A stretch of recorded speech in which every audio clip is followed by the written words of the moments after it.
जय श्री राम दोस्तों। हम देरी के लिए क्षमा प्रार्थी हैं। आज का हम विषय रख रहे हैं हिंदू विरोध। दिवाली आई नहीं और लोगों के पोल्यूशन मीटर अप हो गए हैं। आज हम डीएनए करने वाले हैं पोल्यूशन का, कि आखिर क्या ऐसे महत्वपूर्ण चीज़ें हैं जिसकी वजह से पोल्यूशन में वृद्धि होती है। 10 main causes of air pollution. देखिए ज़रा इस चीज़ को ध्यान से। दिल्ली के अंदर क्या, पूरे भारतवर्ष के अंदर कई ऐसी चीज़ें हैं जिसकी वजह से पोल्यूशन होता है, किंतु हम लोगों का कुंठित मानसिकता ये है कि हम केवल और केवल क्रैकर्स को ही दोष देंगे। पहले स्थान पर है burning of fuel, fossil fuels, और ये जो है वो कोल और ऑयल और गैस लाइन से प्रोड्यूस होने वाली चीज़ है जिससे इलेक्ट्रिसिटी बनती है। दूसरा है इंडस्ट्रियल एमिनेशंस। तीसरा है इंडोर एयर पोल्यूशन।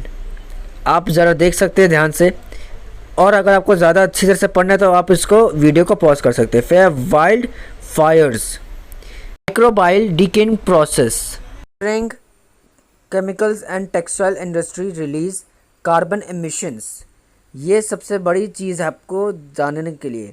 फिर ट्रांसपोर्टेशंस, जो आपको एक नहीं दो गाड़ियाँ चाहिए जिसके वजह से पोल्यूशन निकलता है, ऑक्सीजन नहीं निकलता उसके अंदर से, मगर आपको केवल और केवल दिवाली को ही क्रिटिसाइज़ करना है। फिर है open burning of garbage waste, 7वां। फिर है कंस्ट्रक्शन एंड डिमोलिशन, ये है 8वां। ये सारे के सारे आप ध्यान से पढ़ कर देखिए। अगर आपको नहीं यकीन हो तो गूगल करके देख लीजिए, हमारी चीज़ को क्रॉस चेक कर लीजिए। फिर आता है 9वें पर agriculture activity, construction and demolition. जब हम बिल्डिंग्स बनाते हैं उसके वक्त आपने देखा ही होगा आसपास कि कितना ज़्यादा धूल मिट्टी उड़ती है, तो वो इसी को ही बता रहा है। फिर हमारा एग्रीकल्चरल एक्टिविटीज़, पराली जलाना, उससे ऑक्सीजन जनरेट नहीं होती। 10वें स्थान पर use of chemical and synthetical products, उससे भी एक तरीके से पोल्यूशन होता है। Control the damage cause by the air pollution, और ये जितने भी स्टेप्स लिखे हैं वो आप पढ़ सकते हैं पूरे, कि किस तरीके से हम इसको कंट्रोल कर सकते हैं। अब आता है टॉप 8 एयर पोल्यूशन कॉजेज़। हमारे दिल्ली के अंदर लगता है कुछ ज़्यादा ही पोल्यूशन आता है बाकी स्थानों पर से ज़्यादा। ये देखिए पहले नंबर पर है capital, national capital shares its border with Haryana and Punjab, जहाँ से पराली जलाई जाती है। फिर आता है हमारा ट्रैफिक सिस्टम, जो वही कार्स। फिर आता है हमारा डस्ट एंड पोल्यूशन पार्टिकल्स, जो हैं वो हवा में घुलने की वजह से वातावरण को दूषित किया जा सकता है। स्क्रॉल डाउन कर रहे हैं नीचे, आप 7th पॉइंट को देखें। Industrial pollution and garbage dumps also increase the air pollution, building up the smog in the air. 8वां है despite the ban of the cracker sale, fire crackers were common slide the Diwali, it may not be the top reason for the smog but definitely contribute it to build। yes, crackers main reason नहीं है smog के, pollution के, मगर हाँ उनका शायद से कुछ हिस्सा भागीदार हो सकता है, 100% नहीं। जिस तरीके से आपको पोर्ट्रेट किया जाता है, आप कृपया करके इसको रीचेक भी कर सकते हैं। दिवाली का शुभ अवसर हो, ज्ञानेश्वर और ज्ञानी सुअर अपनी थूथन लेकर ना आए, ऐसा कभी हो नहीं सकता। ये गंदी नाली का थूथन लेकर ज्ञान बांटने चले आते हैं। कहते हैं कि पटाखे जो है वो सड़क पर नहीं चलाने चाहिए।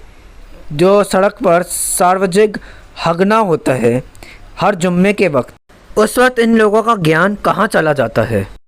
ये पहली बार नहीं जब सार्वजनिक हगना हो रहा हो हर जुम्मे के वक्त। इनका हर रोज़ का हमेशा से ये ड्रामा बना हुआ है। सड़कों को घेर कर बैठ जाते हैं और ये अपना सार्वजनिक कार्य करना शुरू कर देते हैं। ये देश नहीं, पूरे विदेशों के अंदर यही स्थिति बनी हुई है। यह बोलना कितना आसान है कि ये किसी की धार्मिक आस्था है। अरे महामूर्खों, थोड़ा सोचो, धार्मिक आस्था क्या सड़कों पे भी निभाई जाती है क्या? Place of worship.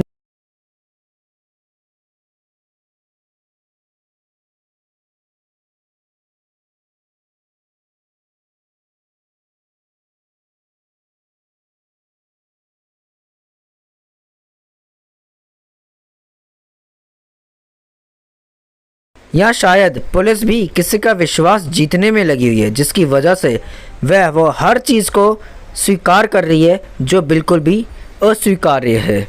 आज तो तुम बड़ा रौब दिखा रहे हो अपनी वर्दी का, मगर ये बात याद रखना, कल को लोग कानून अगर अपने हाथ में ले लिए तो उसकी जिम्मेदारी करोड़ों काफिर हिंदुओं की नहीं अपितु पुलिस वालों की होगी, जिसने वक्त रहते कोई भी कार्य ढंग से नहीं किया, उल्टा हिंदू की आवाज़ दबाई, हिंदुओं को प्रताड़ित किया।